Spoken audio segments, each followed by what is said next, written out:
पास car में blast, क्या सच में यह आतंकवाद है? दोस्तों 10 नवंबर 2025 को दिल्ली की शाम में एक ऐसा धमाका हुआ जिसने सिर्फ सड़क को नहीं लाया, लोगों के भरोसे उनकी सुरक्षा फिलोसफी को हिलाकर रख दिया। लाल किले मेट्रो स्टेशन के पास कार ब्लास्ट कई सवाल खड़े कर रहा है। आज उसी घटना को गहराई से देखेंगे, क्या हुआ था, कौन जिम्मेदार हो सकता है और इसका मतलब हमारे लिए क्या है। सबसे पहले क्या हुआ था? रिपोर्ट्स के मुताबिक शाम करीब 6:50 पर एक कार लाल किले मेट्रो स्टेशन गेट नंबर 1 के पास आती है और उसके पास विस्फोट होता है। वहाँ ट्रैफिक सिग्नल था, कार शायद रुकी थी या धीमी चल रही थी। अचानक धमाका हुआ। शुरुआती आंकड़ों से कम 8 लोगों की मौत की पुष्टि हो चुकी है और 20 से ज़्यादा लोग घायल हो चुके हैं। इसके बाद फोरेंसिक टीम, एनएसजी और अन्य सुरक्षा एजेंसियां तुरंत मौके पर पहुंची और जांच शुरू हुई।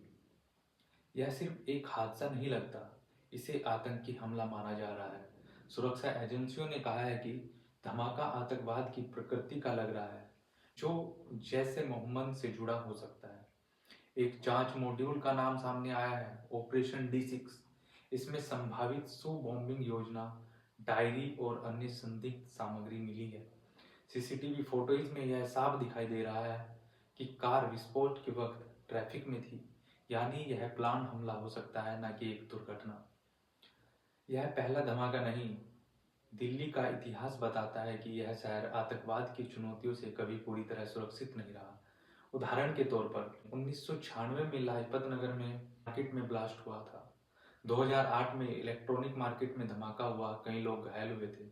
2021 में दिल्ली हाई कोर्ट के बाहर ब्रीफकेस बम धमाका हुआ था, जिसमें कई लोगों को नुकसान हुआ। इन घटनाओं ने यह दिखाया है कि दिल्ली सिर्फ राजनीतिक राजधानी ही नहीं है, बल्कि आतंकवादी नेटवर्क के लिए एक रणनीतिक निशाना भी बन सकती है। तो यह मामला सिर्फ ब्लास्ट भर नहीं है, इसके गहरे निहितार्थ हो सकते हैं। सबसे पहले यह सुरक्षा एजेंसियों और सरकार पर दबाव बढ़ाता है। क्या हमारा इंफ्रास्ट्रक्चर और खुफिया तैयारियां पर्याप्त है? दूसरी बात, आम नागरिकों के मन में डर जो बैठ गया है। जब कोई सामान्य सिग्नल पर खड़ी कार अचानक फट सकती है, तो हम कहाँ सुरक्षित है, यह सवाल बन जाता है।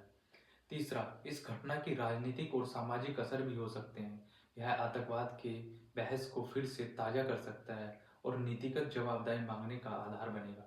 चौथा, हमें एकजुटता की याद दिलाता है। नफरत और डर बढ़ाने की बजाय हमें समझ और सबके बीच भरोसा बनाने की जरूरत है। अब कुछ बहुत जरूरी सवाल।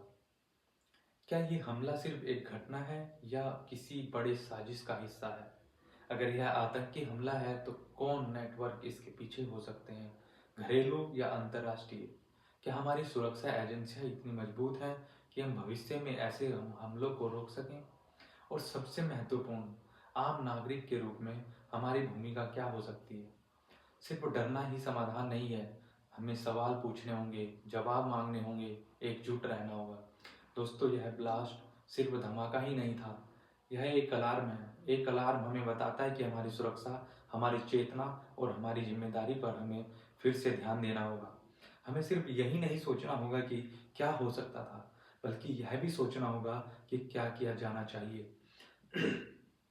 और हमें यह बात याद रखनी चाहिए, आतंकवाद सिर्फ भौतिक खौफ नहीं है, वह हमारे विश्वास, हमारे समाज, हमारी मानवता पर हमला कर सकता है। अगर आपको यह वीडियो अच्छा लगा है तो लाइक कीजिए, शेयर कीजिए और नीचे कमेंट में अपनी राय जरूर दीजिए। यदि आपने सब्सक्राइब नहीं किया है तो सब्सक्राइब करें, बेल आइकन दबाएं, ताकि हम ऐसे महत्वपूर्ण मुद्दों पर और गहराई से बात कर सकें। धन्यवाद। सुरक्षित रहें। जय हिंद।